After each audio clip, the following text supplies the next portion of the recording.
Pada video sebelumnya, kita sudah membahas tentang ikatan ion, dan kita sudah mengetahui bahwa untuk mencapai kestabilan, unsur-unsur logam dan non-logam cenderung membentuk senyawa ionik melalui pelepasan dan penerimaan elektron. Nah, di alam ternyata juga banyak senyawa yang terbentuk dari gabungan unsur-unsur non-logam, contohnya oksigen, nitrogen, dan metana. Nah, bagaimana unsur-unsur non-logam tersebut berikatan? Menurut Lewis, atom-atom non-logam dapat membentuk ikatan dengan atom-atom non-logam lainnya melalui ikatan kovalen. Nah, apa yang dimaksud dengan ikatan kovalen? Ikatan kovalen merupakan ikatan yang terbentuk melalui penggunaan bersama pasangan elektron ikatan, di mana senyawa yang dibentuk dinamakan dengan senyawa kovalen. Pertanyaannya, mengapa ikatan antar atom-atom non-logam tidak melalui serah terima elektron seperti pada ikatan ion? Nah, dalam hal ini, atom-atom non-logam umumnya berada pada golongan 5A sampai 7A, yang artinya atom-atom tersebut memiliki elektron valensi berjumlah 5 sampai 7. Untuk mencapai konfigurasi elektron seperti gas mulia, atom-atom non-logam harus menerima elektron. Hal inilah yang menyebabkan tidak mungkinnya terjadi serah terima elektron seperti halnya dalam ikatan ion. Dan untuk mencapai kestabilan, maka atom-atom non-logam harus membentuk pasangan elektron ikatan. Selanjutnya, berdasarkan jumlah pasangan elektron ikatan yang terbentuk, ikatan kovalen dibagi menjadi 3, yaitu ikatan kovalen tunggal, ikatan kovalen rangkap 2, dan ikatan kovalen rangkap 3. Nah, kita bahas satu persatu. Yang pertama adalah ikatan kovalen tunggal.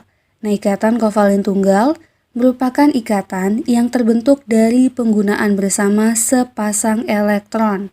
Nah, di mana setiap atom yang berikatan akan memberikan satu elektron untuk digunakan bersama-sama. Contohnya adalah ikatan kovalen tunggal yang terbentuk antara atom hidrogen dengan nomor atom 1 dengan atom klorin dengan nomor atom 17 dalam senyawa HCl. Nah, dalam hal ini, atom hidrogen dengan nomor atom 1 memiliki konfigurasi elektron 1, yang lambang Lewisnya dapat digambarkan sebagai berikut. Satu elektronnya kita lambangkan dengan tanda silang. Nah, bagi teman-teman yang masih bingung tentang cara menuliskan lambang Lewis dari suatu unsur, dapat mempelajarinya melalui video sebelumnya tentang lambang Lewis. Nah, kita lanjutkan kembali. Berdasarkan apa yang kita bahas pada video sebelumnya, kulit pertama dalam atom dikatakan penuh atau stabil apabila terisi 2 elektron. Nah, artinya hidrogen bersifat tidak stabil karena hanya memiliki 1 elektron pada kulit pertamanya. Untuk mencapai kestabilan, maka hidrogen memerlukan 1 elektron tambahan. Nah, adapun untuk Cl dengan nomor atom 17, konfigurasinya adalah 287, sehingga elektron valensinya berjumlah 7 dan lambang Lewisnya dapat kita gambarkan sebagai berikut. Elektron valensinya kita lambangkan dengan titik. Nah, untuk mencapai kestabilan atau supaya elektron valensinya menjadi 8, maka Cl memerlukan 1 elektron tambahan. Selanjutnya, karena atom hidrogen dan klorin masing-masing memerlukan 1 elektron, maka cara yang paling mungkin untuk mencapai kestabilan adalah dengan memasangkan 1 elektronnya masing-masing, membentuk satu pasang elektron ikatan yang digunakan bersama-sama. Dapat digambarkan sebagai berikut.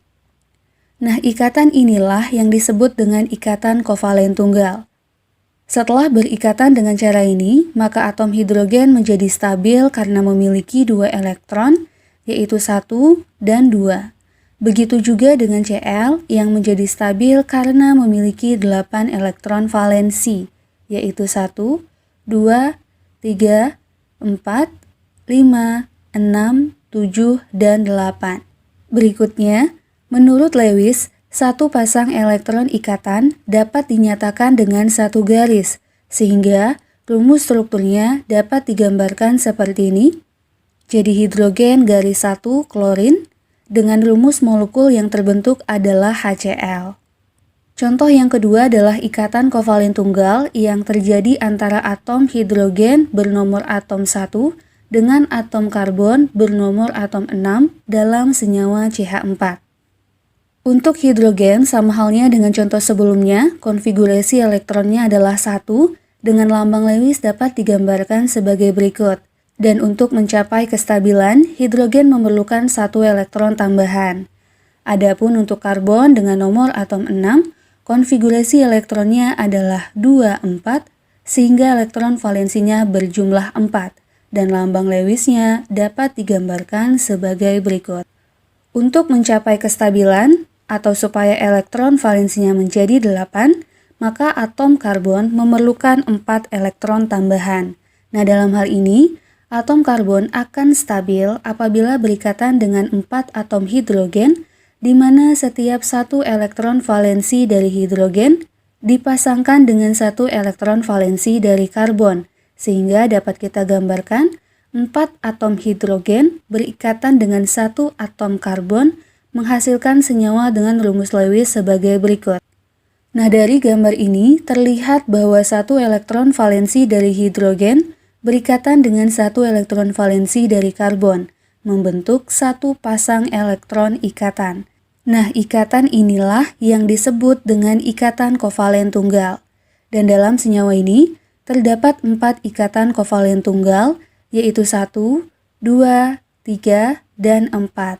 Nah, setelah berikatan dengan cara ini, keempat atom hidrogen menjadi stabil karena memiliki 2 elektron.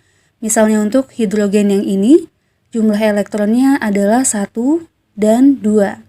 Untuk karbon juga menjadi stabil karena memiliki 8 elektron, yaitu 1, 2, 3, 4, 5, 6, 7, dan 8.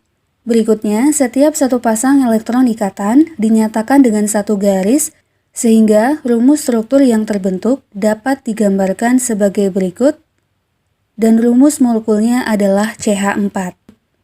Ikatan kovalen yang kedua adalah ikatan kovalen rangkap 2. Ikatan kovalen ini merupakan ikatan yang terbentuk dari penggunaan bersama 2 pasang elektron, di mana setiap atom memasangkan 2 elektron untuk digunakan bersama-sama. Contohnya adalah ikatan kovalen rangkap 2 yang terbentuk antara atom oksigen dengan oksigen dalam senyawa O2. Nah, oksigen yang memiliki nomor atom 8, konfigurasi elektronnya adalah 2, 6, sehingga elektron valensinya berjumlah 6, dan lambang Lewisnya dapat digambarkan sebagai berikut. Untuk mencapai kestabilan oktet atau supaya elektron valensinya menjadi 8, maka oksigen memerlukan 2 elektron tambahan. Nah, apabila terdapat 2 atom oksigen, maka keduanya dapat mencapai kestabilan oktet dengan cara memasangkan 2 elektron valensinya masing-masing, sehingga membentuk ikatan kovalen rangkap 2 yang dapat digambarkan sebagai berikut. Nah, setelah berikatan, setiap atom oksigen menjadi stabil karena elektron valensinya menjadi 8. Nah, contohnya untuk oksigen yang ini, elektron valensinya adalah 1, 2, 3, 4, 5, 6, 7, dan 8. Begitu juga dengan atom oksigen yang ini, elektron valensinya adalah 1, 2, 3, 4, 5, 6, 7, dan 8. Nah, berikutnya, 2 pasang elektron ikatan dapat digambarkan dengan garis 2, sehingga rumus strukturnya adalah sebagai berikut. Dan rumus molekulnya adalah O2.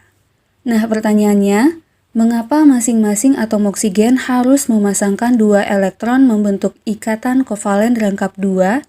Mengapa tidak membentuk ikatan kovalen tunggal saja? Nah, hal ini kembali berhubungan dengan kestabilan atom-atomnya. Jika setiap atom oksigen hanya memasangkan 1 elektron seperti ini, maka setelah berikatan, setiap atom oksigen memiliki 7 elektron valensi, yaitu 1, 2, 3, 4, 5, 6, dan 7, yang berarti konfigurasi elektronnya tetap tidak stabil atau tidak memenuhi kaidah oktet, sehingga harus membentuk ikatan kovalen rangkap 2. Contoh berikutnya adalah ikatan kovalen rangkap 2 antara oksigen dengan karbon dalam senyawa CO2. Nah, oksigen sama seperti sebelumnya, memiliki nomor atom 8, konfigurasi elektronnya adalah 26, sehingga elektron valensinya berjumlah 6, dan lambang Lewisnya dapat digambarkan sebagai berikut. Untuk mencapai kestabilan oktet atau supaya elektron valensinya menjadi 8, maka oksigen memerlukan 2 elektron tambahan. Adapun untuk karbon dengan nomor atom 6, konfigurasi elektronnya adalah 24, sehingga elektron valensinya berjumlah 4, dan lambang Lewisnya dapat digambarkan sebagai berikut. Untuk mencapai kestabilan, atau supaya elektron valensinya menjadi 8, maka atom karbon memerlukan 4 elektron tambahan. Dalam hal ini, karbon akan mencapai kestabilan apabila berikatan dengan 2 atom oksigen, di mana 2 elektron valensi dari setiap oksigen dipasangkan dengan 2 elektron valensi dari karbon, sehingga membentuk 2 ikatan kovalen rangkap 2, yaitu ini yang pertama dan ini yang kedua. Setelah berikatan dengan cara ini, atom oksigen dan karbon masing-masing menjadi stabil karena memiliki 8 elektron valensi. Misalnya, untuk oksigen ini, elektron valensinya adalah 1, 2, 3, 4, 5, 6, 7, 8. Untuk karbon, elektron valensinya adalah 1, 2, 3, 4, 5, 6, 7, dan 8. Nah, berikutnya, 2 pasang elektron ikatan digambarkan dengan garis 2, sehingga rumus struktur yang terbentuk dapat dituliskan seperti ini, dan rumus molekulnya adalah CO2. Ikatan kovalen yang berikutnya adalah ikatan kovalen rangkap 3. Nah, ikatan ini merupakan ikatan yang terbentuk dari penggunaan bersama 3 pasang elektron ikatan. Nah, di mana setiap atom yang berikatan memberikan 3 elektron untuk digunakan bersama-sama. Contohnya adalah ikatan kovalen rangkap 3 antara nitrogen dengan nitrogen dalam senyawa N2.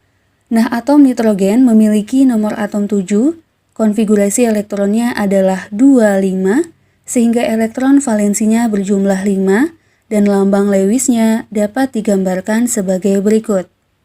Untuk mencapai kestabilan oktet atau supaya elektron valensinya menjadi 8, maka nitrogen memerlukan 3 elektron tambahan. Nah, jika terdapat 2 atom nitrogen, maka artinya kedua atom ini sama-sama memerlukan 3 elektron tambahan. Maka, untuk mencapai kestabilan konfigurasi oktet, kedua atom nitrogen memasangkan 3 elektron valensinya masing-masing, sehingga membentuk ikatan kovalen rangkap 3 seperti gambar berikut ini. Nah, setelah membentuk ikatan ini, kedua atom nitrogen menjadi stabil karena memiliki 8 elektron valensi.